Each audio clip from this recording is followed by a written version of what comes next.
Hello friends, welcome to my channel. आज के video का हमारा टॉपिक है कंजेस्टिव कार्डियक फेलियर। ठीक है, तो देखते हैं drugs used in congestive cardiac failure और कार्डियक फेलियर क्या है, पहले वो देखते हैं। Heart failure is the term applied when there is failure of muscular part of the heart as a pump. That is pumping ability of the heart is reduced, resulting decrease in cardiac output. जो heart का हमारा pumping ability है, heart ऐसे pump करता है blood, वो जो ability है उसकी वो कम हो जाती है और उसकी वजह से क्या होता है, और कार्डियक आउटपुट जो है वो कम हो जाता है। हार्ट जो है हमारा अच्छे से ब्लड पंप नहीं कर पाता है, तो पूरे बॉडी एरियाज में जहाँ ब्लड पहुँचाना रहता है वो अच्छे से नहीं पहुँच पाता है, इसलिए उसे बोलते हैं कार्डियक फेलियर। ठीक है, due to this there is incomplete emptying of ventricles during systole. इससे क्या होता है कि सिस्टोल के दौरान हार्ट में से पूरी तरह से ब्लड जो है कम्प्लीटली पंप नहीं हो पाता है, बाहर नहीं जा पाता है। ठीक है, स्ट्रोक वॉल्यूम और ejection fraction is reduce to less than 40% of normal, while in severe heart failure it may reduced to as low as 20%। जो इजेक्शन फ्रैक्शन जो रहता है स्ट्रोक वॉल्यूम हार्ट का, वो 40% तक लेस हो जाता है नॉर्मल से। नॉर्मल वैल्यू जो रहती है उससे 40% लेस हो जाता है, और सीवियर हार्ट फेलियर में तो वो 20% तक हो जाता है। ठीक है, duration of systole is shortened which allows more time for ventricular filling.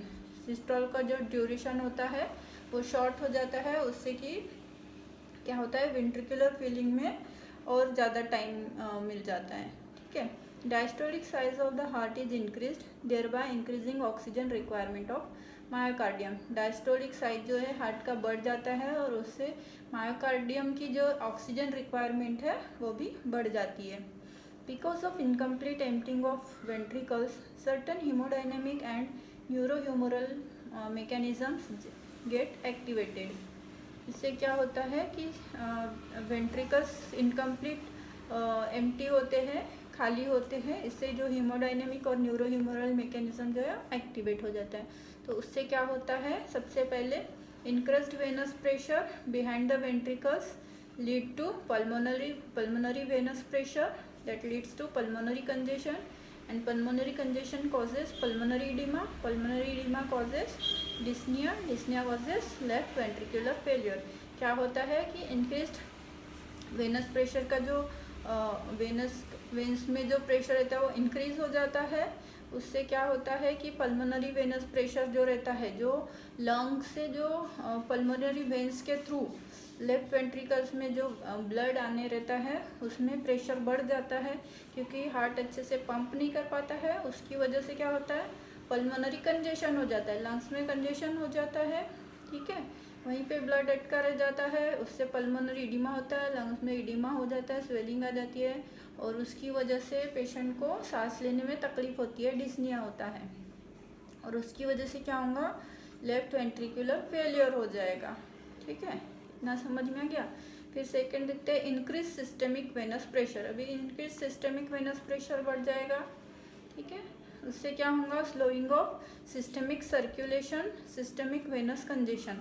तो उससे क्या हो जाएगा, सिस्टेमिक सर्कुलेशन में जो ब्लड फ्लो होना चाहिए, जो जाना चाहिए सिस्टम में, वो कम हो जाएगा, तो उससे वेनस कंजेशन हो जाएगा। वेनस कंजेशन हो जाएगा तो क्या होगा, लीवर एनलार्जमेंट, लीवर का साइज बढ़ जाएगा।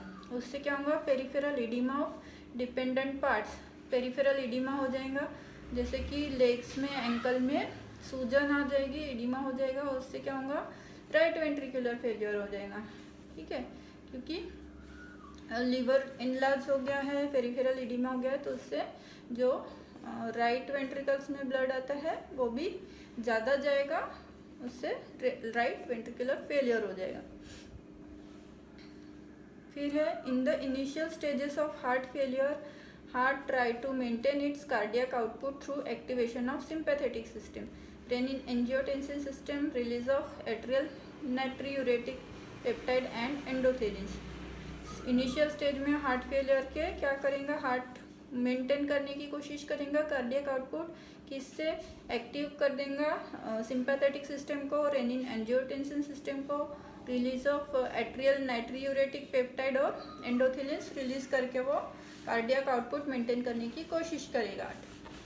ठीक है, फिर क्या होगा, if the cause of cardiac failure is not corrected for long time, the myocardium undergoes structural changes like ventricular hypertrophy occurs following loss of myocytes with deposition of connective tissue। क्या होगा, अगर लंबे समय तक कार्डियक फेलियर हुआ तो क्या होगा, और वो करेक्ट नहीं हुआ तो मायोकार्डियम जो है स्ट्रक्चरल चेंजेस होंगे उसमें, और क्या होगा, वेंट्रिकुलर हाइपरट्रॉफी हो जाएंगी। ठीक है, और वेंट्रिकल्स का साइज जो है बढ़ जाएगा। ठीक है, और क्या होगा, उससे लॉस ऑफ मायोसाइट्स हो जाएंगे, मायोसाइट्स लॉस होते जाएंगे और डिपोजिशन ऑफ कनेक्टिव टिश्यू होगा, तो फाइब्रोसिस हो जाएगा वहाँ पे। ठीक है, in the terminal phases of heart failure there is prolonged ventricular distension which leads to gradual progressive dilatation of ventricles with loss of sympathetic stimulation, release of vasopressin leading to decompensated cardiac failure। और उसके आगे बहुत ज़्यादा heart failure होगा तो क्या होगा, ventricles जो है डिस्टेंट होते जाएंगे और बहुत ज़्यादा डायलेट होंगे वेंट्रिकल्स, और फिर सिंपैथेटिक स्टिमुलेशन जो है वो लॉस हो जाएगा। लॉस होने से क्या होगा, वासोप्रेसिन रिलीज होंगे, that leads to decompensated cardiac failure, cardiac failure में चला जाएगा। Thus in short, in heart failure initially there is failure of pumping action of heart। सबसे पहले हार्ट का पंपिंग एक्शन फेल हो जाएगा, उसके बाद में but subsequently the circulation affected due to low cardiac output. Low cardiac output in turn causes peripheral vasoconstriction which further increase work and load on heart। Afterload, activation of renin-angiotensin system with high levels of angiotensin 2 and aldosterone, retention of salt and water, increase preload and afterload। फिर क्या होगा, एक तो heart failure होने के बाद में pumping action failure हो जाएगा हार्ट का, उसके बाद में सर्कुलेशन में जो है लो कार्डियक आउटपुट हो जाएगा, लो कार्डियक आउटपुट की वजह से पेरिफेरल वासोकंस्ट्रिक्शन हो जाएगा।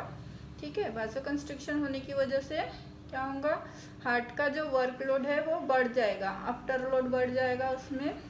ठीक है, फिर उससे activation of rennin angiotensin system हो जाएगा, जिससे कि high levels of angiotensin 2, angiotensin बढ़ जाएगा बहुत ही, और अल्डोस्टेरॉन भी बढ़ जाएगा। उससे क्या होगा, retention of salt and water.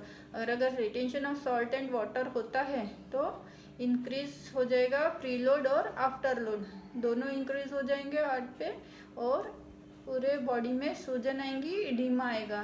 ठीक है, certain terminology used and there meanings.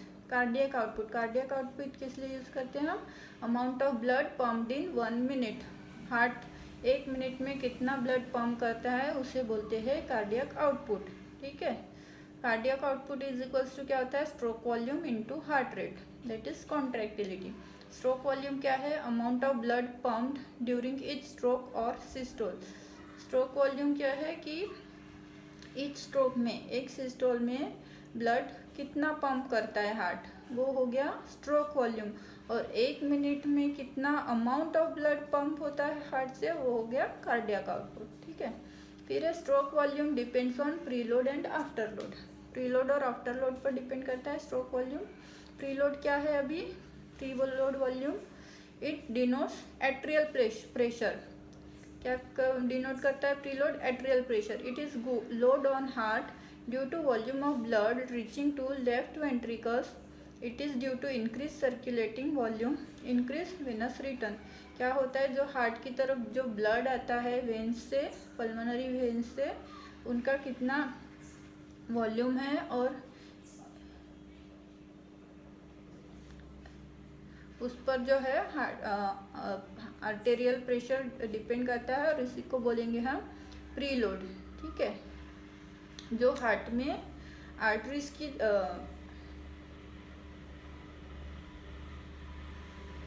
Left ventricles में जो ब्लड आता है उसे बोलेंगे प्रीलोड। और preload can be decreased bye dilatation of veins and decreasing circulatory volume by use of diuretics. Veins को डायलेट करने से और सर्कुलेटरी वॉल्यूम डिक्रीज करने से बाय यूजिंग डायूरेटिक्स ड्रग्स हम देंगे तो वो प्रीलोड जो है कम हो जाएगा. फिर आफ्टर लोड क्या है? After load is the resistance against which heart act and pump the blood. जब हार्ट जो है रेजिस्टेंस एक्ट करता है और पंप करता है ब्लड, उसको बोलते हैं afterload. It denotes resistance to left ventricular ejection. Left ventricular ejection को डिनोट करता है. Increased afterload suggest there is contraction of arteries. क्या होता है आफ्टर लोड में? Contraction of arteries and arterioles that leads to peripheral vascular resistance, and peripheral vascular resistance leads to increase diastolic blood pressure. इसलिए हमको diastolic blood pressure increase मिलता है. ठीक है. Afterload can be reduced by dilatation of arteries and arterioles. Afterload हम कैसे कम कर सकते हैं? By dilating arteries and arterioles. अभी कॉजेज देखते हैं हार्ट फेलियर के. कॉजेज क्या है हार्ट फेलियर के? तो सबसे पहले तो हाइपरटेंशन होगा, माइट्रल वॉल स्टेनोसिस होगा, aortic wall stenosis. This conditions causes pressure overload on myocardium. ठीक है. फिर सेकेंड है कंजेनाइटल हार्ट डिजीजेस, जैसे कि mitral and aortic valve incompetence. This diseases result into volume overload on myocardium. इन disease में क्या होता है? वॉल्यूम ओवरलोड बढ़ जाता है मायोकार्डियम पे. फिर थर्ड है myocardial infarction, chronic ischaemic heart diseases. Myocardial infarction हो सकता है, क्रॉनिक इस्टेमिक हार्ट डिजीजेस हो सकता है. In this the functional tissue of heart become weak और damaged compare to normal myocardium. इसमें क्या होता है? नॉर्मल जो हार्ट जो है वीक हो जाता है, हार्ट टिश्यूज वीक हो जाते हैं, डैमेज हो जाते हैं according to normal myocardium. Hence pumping action of the heart is affected. फिर है मायोकार्डाइटिस, जैसे इन्फ्लामेशन हो गया मायोकार्डियम का. क्या होगा उसमें? There is inflammation of myocardium due to infection resulting impaired myocardial contractility. Myocardial contractility जो है कम हो जाएगी. फिर है कंस्ट्रक्टिव पेरिकार्डाइटिस और अरिदमियाज. कंस्ट्रक्टिव पेरिकार्डाइटिस भी एक कॉज है. Inflammation of pericardium restrict contractile activity of heart which affect cardiac feeling during the diastole. ठीक है. फिर एनीमिया हो गया, फीवर हो गया, थायरोटॉक्सिकोसिस हो गया, ये अदर कॉजेस है कार्डियक फेलियर के. ठीक है. फिर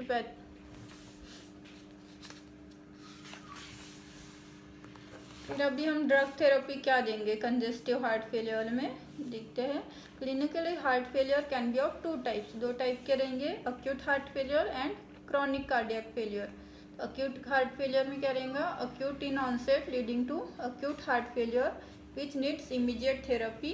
अक्यूट वेंट्रिकुलर फेलियर भी बोलेंगे, अक्यूट लेफ्ट वेंट्रिकुलर फेलियर. और क्रॉनिक कार्डियक फेलियर में क्या होगा? Managed by drugs, bed rest देंगे पेशेंट को, रेस्ट्रिक्शन ऑफ सॉल्ट इनटेक करेंगे. फिर this major help in reducing morbidity and mortality by improving cardiac output, relieving congestion and giving relief from symptoms. ठीक है. Chronic में हम क्या करेंगे? ड्रग्स देंगे जिससे कि ब्लड प्रेशर जो है और बाकी सब जो चीज़ें हैं वो कम हो जाए. बेड रेस्ट देंगे और सॉल्ट रेस्ट्रिक्ट कर देंगे, इनटेक ऑफ सॉल्ट रेस्ट्रिक्ट कर देंगे. ठीक है. इससे काफ़ी हेल्प होंगी हमको कार्डियक फेलियर से बचाने में. फिर है classification of drugs used in congestive cardiac failure. अभी हम मेन टॉपिक पे आ गए हैं, क्लासिफिकेशन पे. कौन से ड्रग्स हम दे सकते हैं, यूजफुल है कंजेस्टिव कार्डियक फेलियर में. सबसे पहले है, फर्स्ट है डायूरेटिक. डायूरेटिक में आएंगे फ्रूसेमाइड, बुमिटानाइड एंड थाइजाइड्स.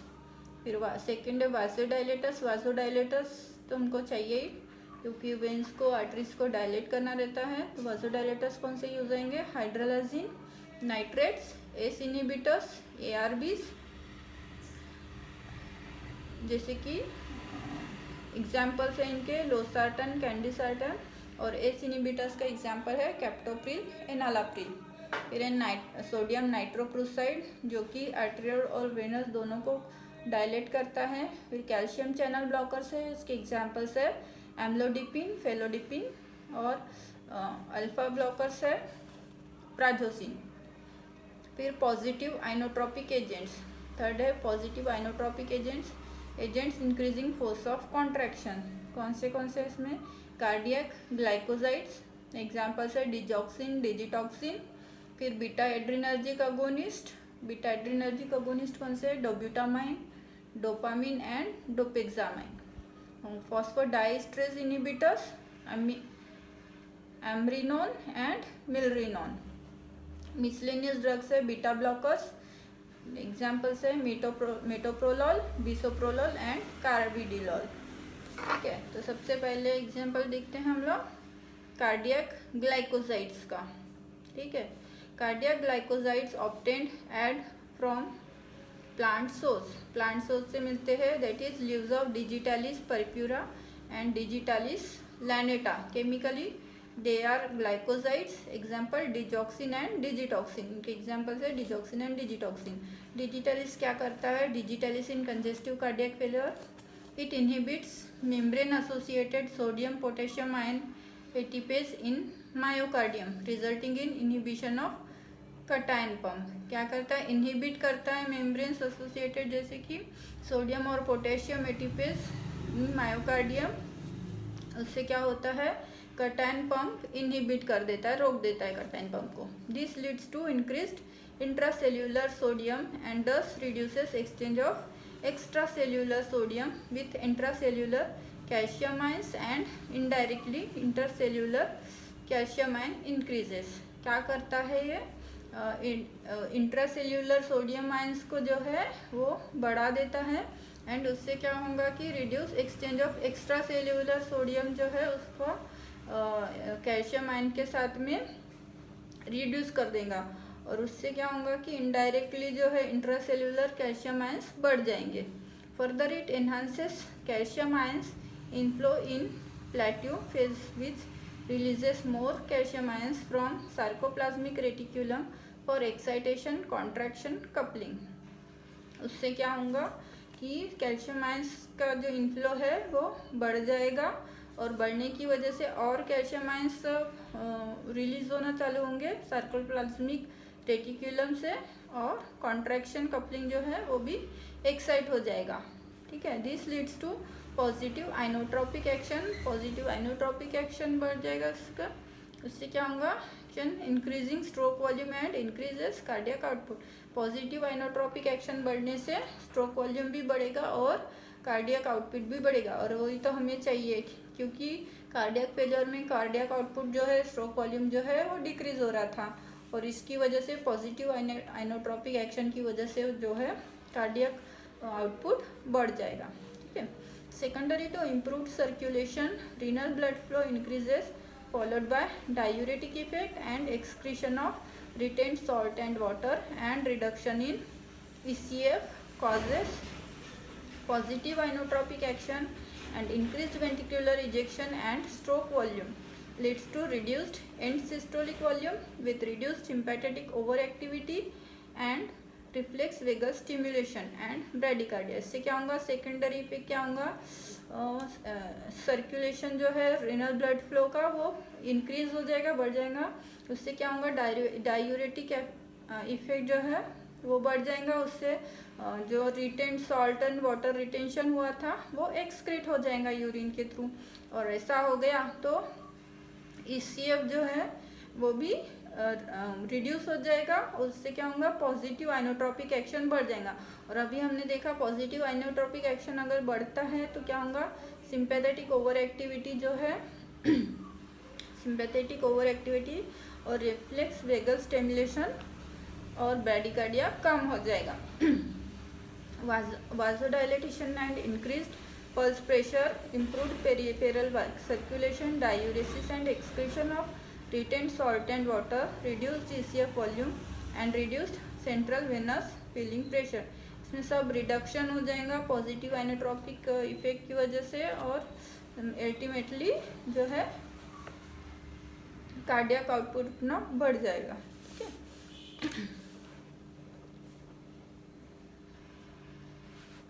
फिर देखते हैं फार्मेकोलॉजिकल एक्शंस क्या है। हार्ट पर क्या है pharmacological actions. Digitalis in failing heart has positive inotropic action. Digitalis क्या करता है, पॉजिटिव आइनोट्रोपिक एक्शन शो करता है। Causes shortening of systole and prolonging the diastole resulting complete emptying of heart और reduction in end systolic volume. Stroke volume increases. क्या होता है, ये पॉजिटिव आइनोट्रोपिक एक्शन करेगा और उससे क्या होगा कि सिस्टोल जो है शॉर्ट हो जाएगा और डायस्टोल हो जाए प्रोलॉन्ग हो जाएगा। डायस्टोल प्रोलॉन्ग हो जाएगा, उसकी वजह से क्या होगा, कंप्लीट एम्प्टिंग होगा हार्ट का, ठीक है। और जो स्ट्रोक वॉल्यूम है, कंप्लीट हार्ट एम्प्टी हो रहा है तो स्ट्रोक वॉल्यूम भी बढ़ेगा और उससे भी कार्डियक आउटपुट बढ़ेगा अपना। Reduction in sympathetic stimulation causes peripheral vasodilation and this with positive inotropic action raises cardiac output।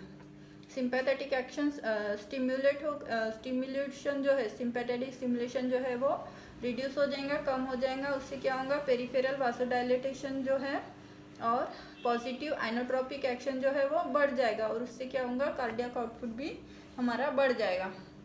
Reflex vagal stimulation and direct depressant action on SA node and AV node reduce heart rate. Direct reflex vagal stimulation और depressant action on SA node और AV node से क्या होगा, heart rate reduce हो जाएगा।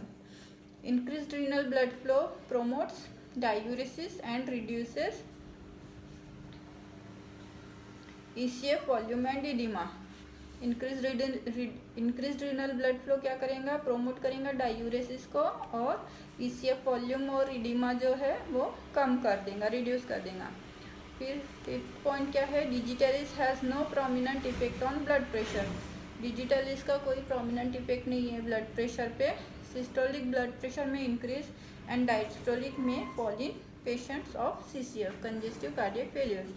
फिर electropathological properties क्या है, it reduces pacemaker activity of SA node AV node with reduction in conduction velocity through AV node and Purkinje fibres.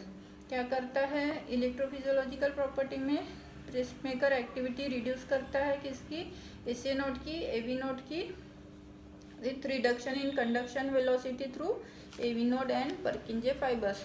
Conduction velocity को भी रिड्यूस करता है। वेंट्रिकुलर रेट में रिड्यूस बट हाई डोजेस में induce idioventricular rhythm and में increase ventricular rate.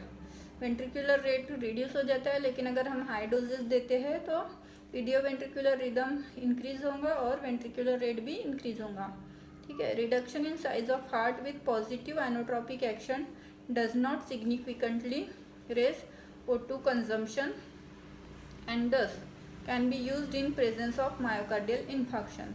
क्या होता है, अगर हार्ट का साइज कम होता है तो भी पॉजिटिव आइनोट्रोपिक एक्शन जो है वो O2 कंजम्पशन रेज नहीं करता है, ठीक है। और नहीं करने की वजह से भी दस can be used in myocardial infarction भी है तो हम उसमें भी हम इसे यूज़ कर सकते हैं डिजिटलिस को। फिर ईसीजी में क्या दिखाएगा, पीआर इंटरवल प्रोलॉन्गेशन दिखाएगा।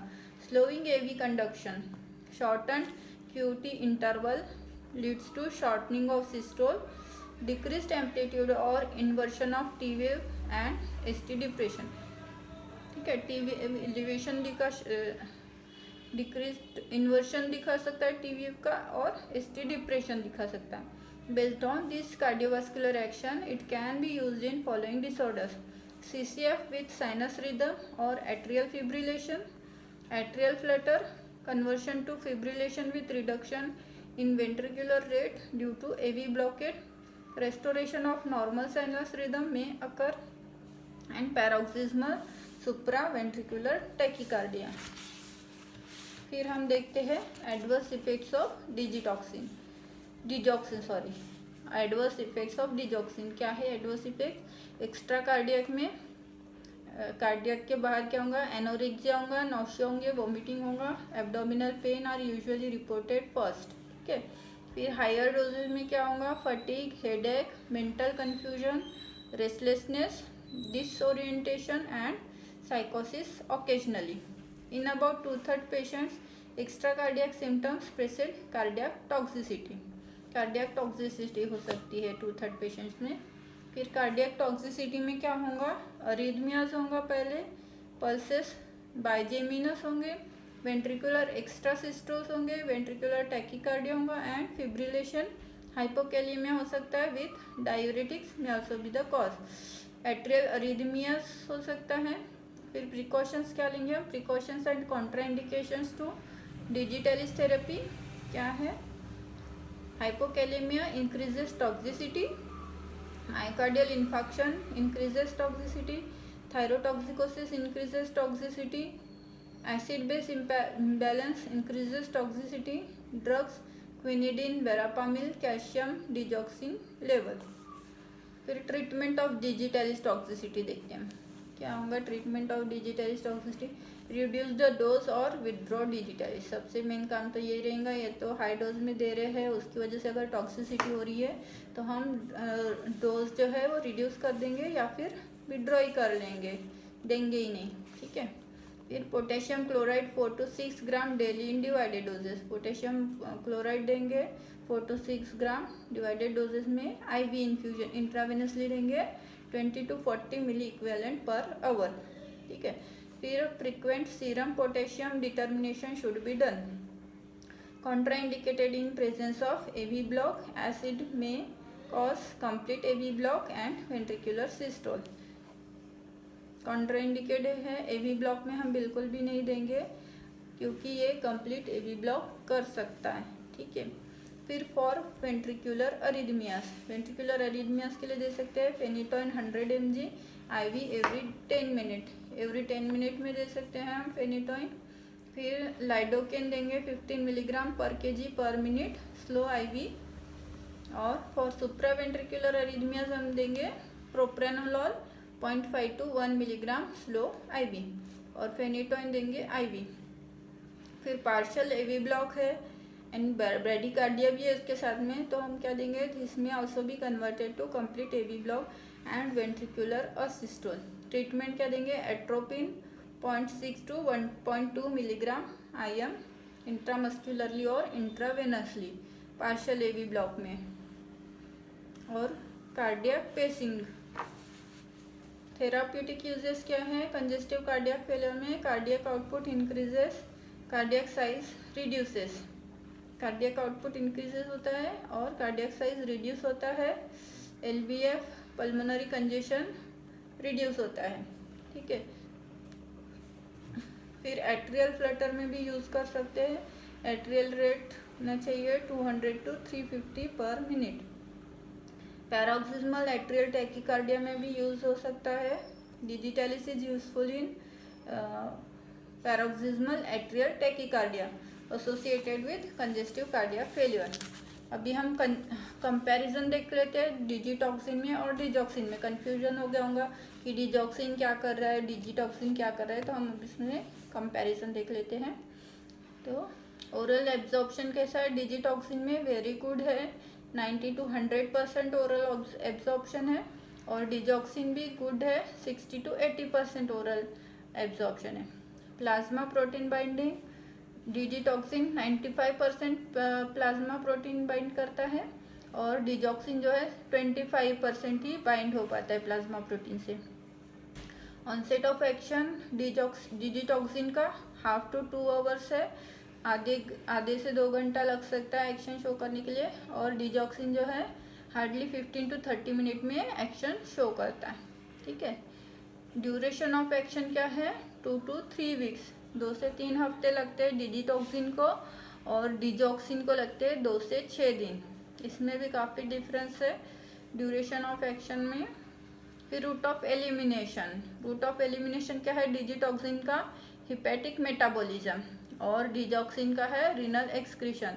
डिजॉक्सिन जो है रीनल से एक्सक्रीट होता है, और डिजिटॉक्सिन जो है हेपेटिक मेटाबॉलिज्म से एक्सक्रीट होता है, एलिमिनेट होता है। जनरली यूज्ड फॉर डिजिटॉक्सिन किस में यूज़ होता है, मेंटेनेंस के लिए यूज़ होता है, और डिजॉक्सिन जो है रूटीन ट्रीटमेंट और इमरजेंसी में हम इसे यूज़ कर सकते हैं, ठीक है।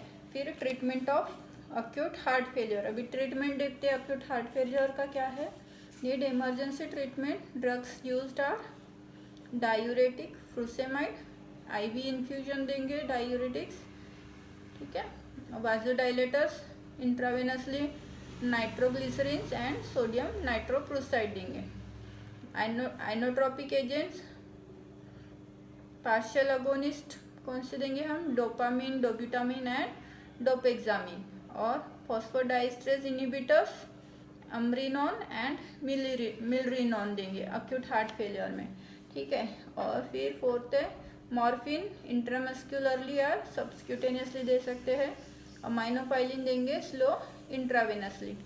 फिर वाजोडाइलेटर्स दे सकते हैं। करंटली कौन से वाजोडाइलेटर्स है? ACE inhibitors are the vasodilators of choice because by causing combined arteriolar and venous dilatation they reduce both preload and afterload। S inhibitors क्या करते हैं?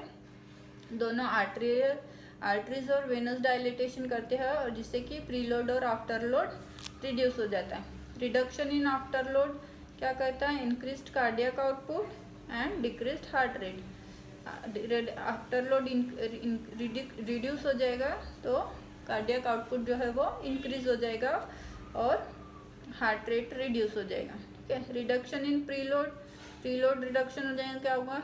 Decreased in pulmonary arterial pressure, decreased pulmonary capillary wedge pressure and decreased left atrial and left ventricular filling pressure.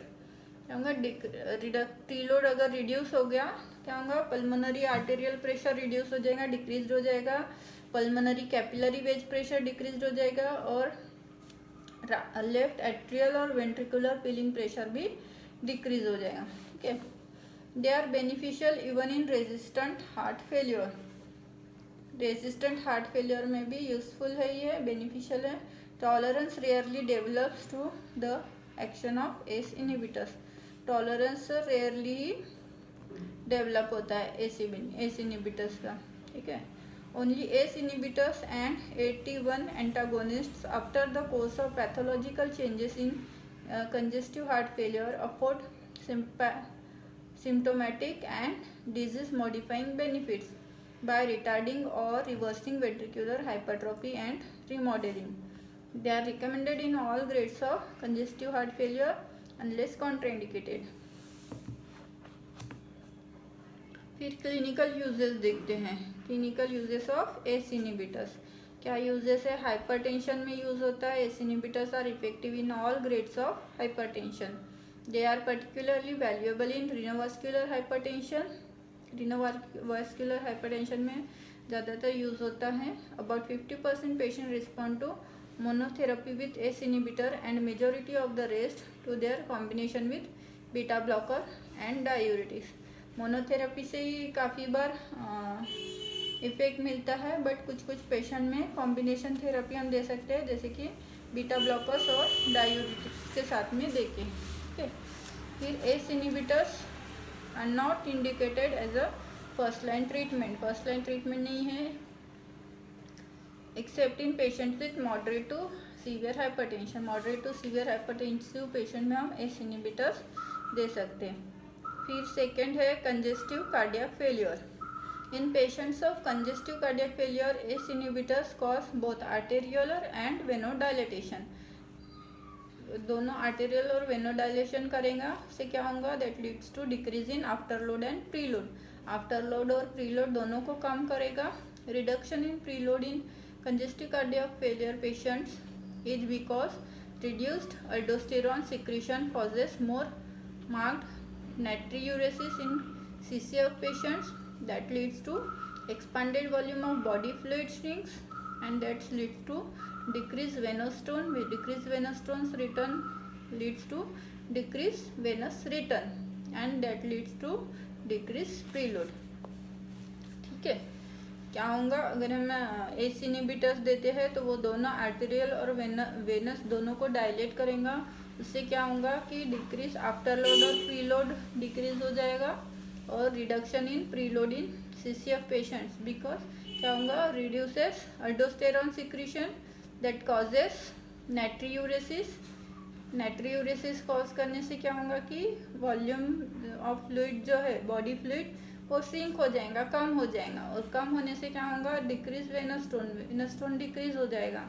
Decrease venous tones क्या करेंगे, decrease venous return, और decrease venous return अगर होता है तो हार्ट को ज़्यादा मेहनत नहीं करनी पड़ेगी, तो प्रीलोड कम हो जाएगा उसका हार्ट का, ठीक है। As the result total cardiac work is reduced, cardiac work जो है रिड्यूस हो जाएगा, और उससे क्या होगा, exercise capacity is enhanced, exercise capacity जो बढ़ जाएगी। ACE inhibitors are now advocated as first line drugs in all patients of heart failure। अभी इससे क्या होगा कि ACE inhibitors जो है वो फर्स्ट लाइन ट्रीटमेंट हो गया हार्ट फेलियर के पेशेंट्स में। A diuretic with or without digitalis may be added according to need। Diuretic हम दे सकते हैं और नहीं भी दे सकते हैं डिजिटालिस के साथ, ठीक है। फिर है third, diabetic nephropathy. Diabetic nephropathy में कैसे होता है, prolong therapy with ACE inhibitor has been found to prevent or delay end stage renal disease in insulin dependent as well as non insulin dependent diabetics, ठीक है।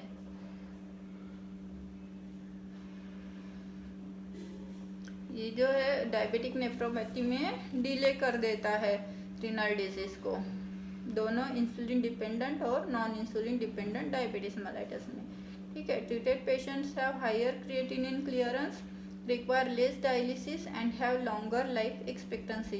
इसमें lesser dialysis लगता है, higher creatinine clearance दिखाता है, तो ACE inhibitors जो है डायबिटिक नेफ्रोपैथी में काफ़ी यूजफुल है। फिर फोर्थ है अक्यूट मायोकार्डियल इन्फॉक्शन में भी ACE इनहिबिटर्स जो है should be administered to all patients within 24 hours of the onset of symptoms. If no contraindication is present, ACE inhibitor reduce LV dysfunction, left ventricular dysfunction को reduce करता है and slow the progression of congestive cardiac failure. Progression जो है congestive cardiac failure का वो slow कर देता है। It should be first used for 5 to 6 weeks. If signs of LV dysfunction are present, they should be continued for at least 3 years। उनको हम 5 से 6 हफ्ते तक कंटिन्यू रख सकते हैं।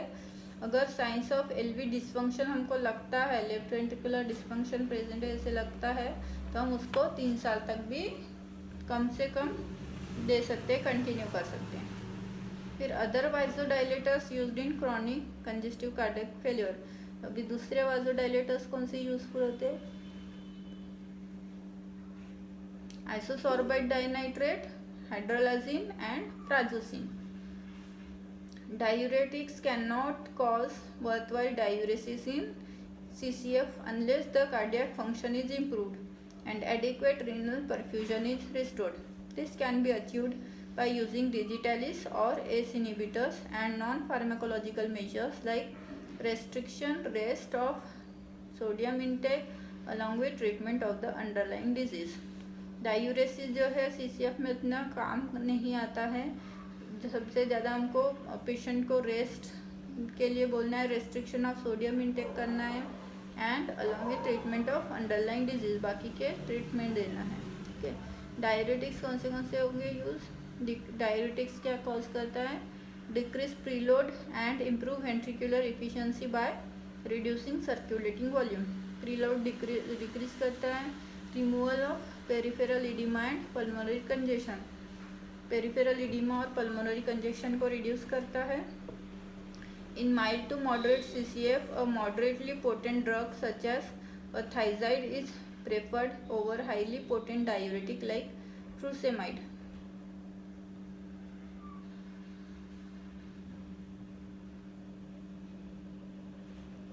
फ्रूसेमाइड की जगह पे थाइजाइड ज़्यादा प्रिफरेबली यूज होता है।